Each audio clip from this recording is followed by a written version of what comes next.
Bonjour à tous et bienvenue sur G Lune Astro Découverte. Je me présente, je m'appelle Géraldine et je vais vous faire une analyse pour cette pleine lune du 28 août 2026 qui se fait en poisson au degré 4 du poisson.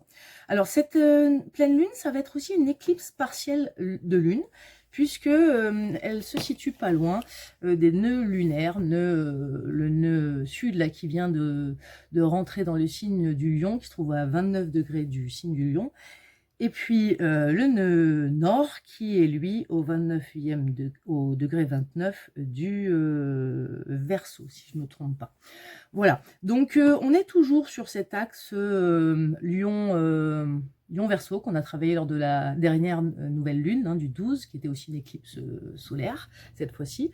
Et cet axe qui nous parlait de transformer notre image de nous-mêmes dans le signe du lion pour apporter quelque chose dans le collectif en face, dans le signe du Verseau, où il y a également Pluton qui nous demande vraiment une transformation profonde. Alors, une pleine lune, c'est quoi? C'est un moment de forte intensité, de révélation, de mise en lumière, de culmination. Mais bon, là, il y a une petite nouveauté, c'est que c'est une éclipse lunaire, comme je vous disais. Donc, on a cette opposition de lune et du soleil qui est conjointe au nœud lunaire. Ok, je regarde un petit peu mes petites notes. Alors, qu'est-ce qu'on peut nous dire sur cette pleine lune, pardon. Elle nous apporte donc un deuxième axe de travail, en plus de celui du lion Verseau, c'est celui de la Vierge et du Poisson, puisque le soleil vient d'entrer dans le signe de la Vierge, et la lune donc est dans le signe en face du Poisson. C'est pour ça qu'on a une opposition. Il se trouve également que ce soleil est conjoint à Mercure, la planète de la communication, des petits déplacements, de la pensée, voilà. Avec la Vierge, le soleil ici, il nous parle de quoi? Il nous parle d'analyse, de détails. Et avec le Poisson, on est dans le monde de l'émotion, de l'intuition, et puis de la connexion aussi au plus grand que soi, au monde un petit peu du divin.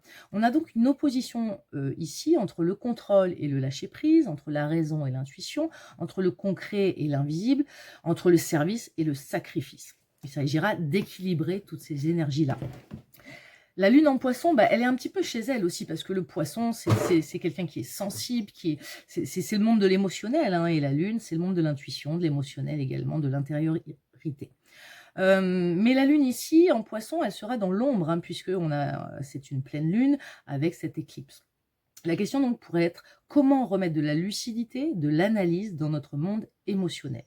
Quelque chose est arrivé à maturité et demande à être accepté, libéré ou terminé. La deuxième question, ça pourrait être qu'est-ce que je ressens depuis longtemps, mais que je refuse encore de reconnaître. D'accord? Le poisson, c'est le dernier signe du zodiaque. Donc on arrive ici au bout d'une histoire, au bout d'une manière de penser, d'une manière de travailler peut-être, ou de voir même une situation. Alors, il y a un risque ici d'être plus sensible, plus protecteur que d'habitude avec cette lune qui est un petit peu dans l'ombre, notre monde émotionnel qui est un petit peu caché, qui devient un petit peu flou. Il faudra peut-être veiller aussi à pas être dans le surcontrôle ou la rigidité intérieure, comme la Vierge peut l'être un petit peu dans ses petits travers, ou dans un mécanisme de contrôle des émotions, parce qu'il risque d'avoir des émotions un petit peu refoulées, des vieilles choses là qui ressortent un peu comme la période du cancer, et donc à pas être dans le surcontrôle de ses émotions, ou au contraire dans une surréactivité, quoi.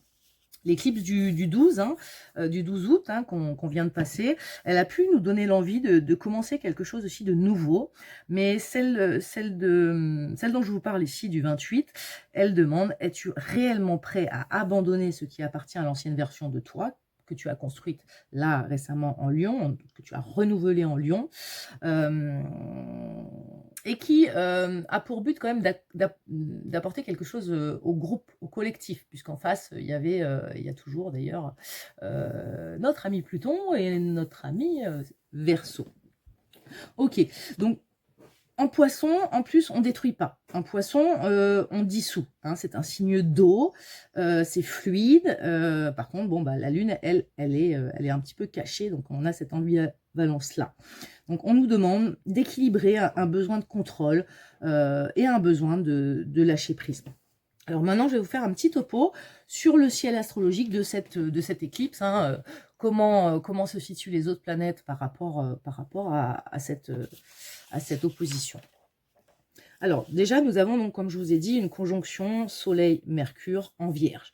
Conjonction aussi avec le nœud lunaire sud qui, lui, n'est pas en Vierge, qui est en Lion, mais qui est pas loin non plus. Donc on va avoir un besoin de communiquer de manière claire, précise, rigoureuse, hein, comme notre amie la Vierge, peut-être besoin de règles aussi, de poser des bases solides à nos projets. Et on a donc cette opposition à la Lune en Poisson et au nœud nord, qui est à côté dans le signe du Verseau, mais pas loin non plus, donc opposé à ce monde de l'émotion, de l'intériorisation, de l'intuition, de la connexion à plus grand que soi. On a Mars en bel aspect ici, donc on a une envie d'harmoniser nos rêves, d'établir des stratégies pour aller les chercher en fait. Hein. On cherche une viabilité à long terme ici. Alors attention cependant à Saturne, hein, qui peut mettre un petit peu ici des bâtons dans les roues et freiner notre évolution parce qu'il est pas très bien aspecté ici par rapport à cette pleine lune. On a également un mauvais aspect. Alors, Uranus, je vous parlerai après du trio Pluton, Neptune, Uranus, mais bon, là, on a Uranus est au carré, hein, ici, donc il se peut aussi qu'il y ait des événements imprévisibles qui arrivent dans votre vie.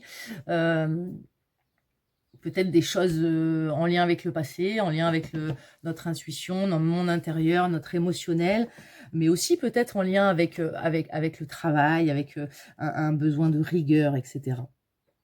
Donc, on pourrait être amené à revoir l'un de nos projets, à remettre en question certaines voies qu'on a choisies, peut-être ouvrir d'autres perspectives ou changer certaines choses qui ne fonctionnent tout simplement plus, quoi. Et puis, il y a Vénus aussi. Alors, Vénus, elle est un peu seule là-bas en balance. Elle veut l'équilibre, elle veut l'harmonie. Mais le ciel, bah, c'est pas tout à fait ça qui nous dit, hein, même s'il y a un objectif plutôt sympa sur le long terme. À court terme, c'est quand même une pleine lune qui a des aspects assez chaotiques, hein. Donc cette fameuse Vénus, Vénus c'est l'amour, les relations, l'argent aussi, le côté financier, la beauté. Donc elle veut profiter de la vie, elle veut l'harmonie, surtout en Balance qui est son signe, et puis Balance c'est aussi le signe de l'équilibre, hein, de la relation aux autres. Elle veut faire des compromis, elle veut arranger tout le monde. Mais elle est toute seule, quoi. Hein. Elle est toute seule en balance. En plus, elle est mal aspectée à cette pleine lune. Elle est également, un peu lointain, mais il y a quand même toujours un carré à Mars, hein, qui est en Cancer. Donc Mars en Cancer, en plus, on est dans une énergie très intériorisée, qui peut être aussi très réactive. Maintenant, il est tout seul en plus dans ce signe du Cancer. Hein. Donc il y a toujours aussi ce travail intérieur ici. Hein. Il y a un peu de Poisson, mais il y a aussi un peu de Cancer. Alors peut-être que, par contre, voilà, il y a un bel aspect avec la Lune, mais bon, ça risque quand même d'être costaud. Qu'est-ce qu'il y avait d'autre? On a un bel aspect de Jupiter quand même, donc Jupiter, il peut être aussi piquant, hein, donc il y a une petite possibilité aussi de gros zoom sur une situation, de coup d'éclat, de dispute, de réactivité, de réaction à chaud. Et puis donc je vous parlais de ce fameux trio là, Pluton, Neptune, Uranus, donc trio normalement gagnant, hein, puisqu'ils sont ils forment de très beaux aspects entre eux. Pluton, donc je vous rappelle qu'il est en rétrograde au degré 3 du Verseau, pardon. Neptune rétrograde aussi, alors à 4 ou 3 degrés du Bélier. J'ai la carte, je vais vous regarder la carte, elle est à où? Elle est à 3, donc non, en plus vraiment aspect exact. Et puis Uranus qui est lui par contre maintenant à 5 degrés du Gémeaux. Elles sont harmonieuses donc entre elles, mais elles forment un aspect dissonant à cette pleine lune. Donc avec Pluton là en Verseau, on a ce besoin de transformation profonde du collectif, hein, avec le signe du Verseau, et puis Pluton C'est voilà, on détruit pour reconstruire quelque chose de mieux en fait. On a aussi ce besoin d'idéalisation, cette créativité retrouvée un petit peu de Neptune hein, qui est en bélier, donc on veut agir, on veut réaliser ses rêves. On est parfois un peu dans le flou hein, parce que vous après ça travaillera selon votre signe solaire, votre ascendant, vos maisons. Donc ça peut ou pas vous freiner. Mais et vous amenez, vous freinez plutôt, vous vous amenez ce flou un peu neptunien.